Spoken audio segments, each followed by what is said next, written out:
भारत और चीन विवाद में चीन का अरुणाचल प्रदेश पर दावा करना आपने कई बार सुना होगा और कई न्यूज़ चैनलों पर खबरें पढ़ी भी होंगी और देखी भी होंगी। लेकिन आखिर क्या वजह है कि चीन अरुणाचल प्रदेश पर अपना दावा करता है? अरुणाचल प्रदेश को शामिल करते हुए भारत की संप्रभुता को अंतर्राष्ट्रीय मान्यता मिली हुई है। अंतर्राष्ट्रीय मानचित्रों में अरुणाचल को भारत का हिस्सा माना गया है। चीन तिब्बत के साथ साथ अरुणाचल प्रदेश पर भी दावा करता है और इसे दक्षिणी तिब्बत कहता है। शुरू में अरुणाचल प्रदेश के उत्तरी हिस्से तवांग को लेकर चीन दावा करता था। यहाँ भारत का सबसे विशाल बौद्ध मंदिर है। अब सवाल उठता है कि आखिर विवाद क्या है? चीन और भारत के बीच मैकमोहन रेखा को अंतर्राष्ट्रीय सीमा रेखा माना जाता है, लेकिन चीन इसे खारिज करता है।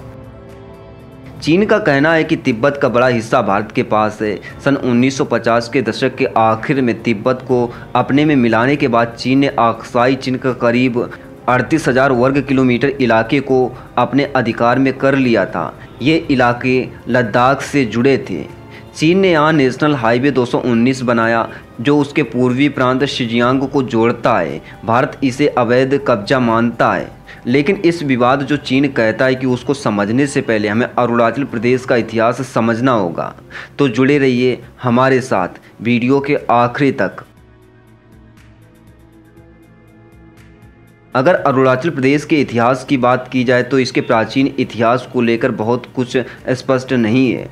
अरुणाचल प्रदेश असम के पड़ोस में है और यहाँ कई प्राचीन मंदिर हैं। यहाँ तिब्बती, बर्मा और भूटानी संस्कृत का भी प्रभाव है। 16वीं सदी में तवांग में बना बौद्ध मंदिर इसकी खास पहचान है। तिब्बत के बौद्धों के लिए काफ़ी पवित्र स्थान है।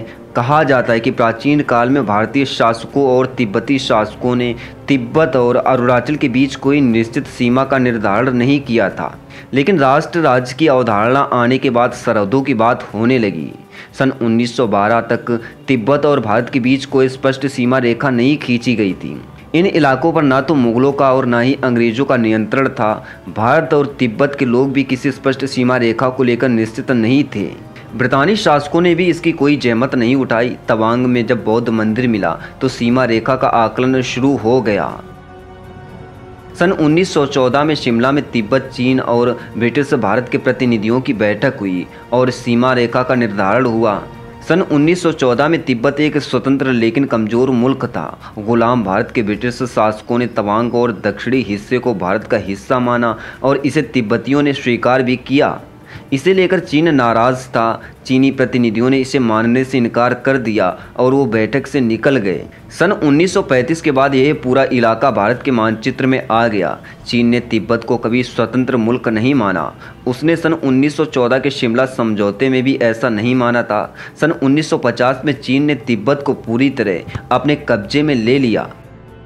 चीन चाहता था कि तवांग उसका हिस्सा रहे, जो कि तिब्बती बौद्धों के लिए काफ़ी अहम है। चीन अरुणाचल प्रदेश को दक्षिणी तिब्बत बताता है। भारत और चीन के बीच सीमा विवाद को लेकर कई बैठकें हो चुकी हैं, लेकिन आज तक मुद्दा सुलझ नहीं पाया है।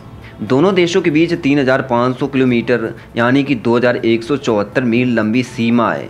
सीमा विवाद के कारण दोनों देश 1962 में युद्ध के मैदान में भी आमने सामने खड़े हो चुके हैं, लेकिन अभी भी सीमा पर मौजूद कुछ इलाकों को लेकर विवाद है जो कभी कभी तनाव की वजह बन जाता है। सन 1962 में चीन और भारत के बीच युद्ध हुआ। अरुणाचल को लेकर भौगोलिक स्थिति पूरी तरह से भारत के पक्ष में है, इसलिए चीन ने सन 1962 में युद्ध जीतकर भी तवांग से पीछे हट गया। इसके बाद भारत ने पूरे इलाके पर अपना नियंत्रण मजबूत कर लिया।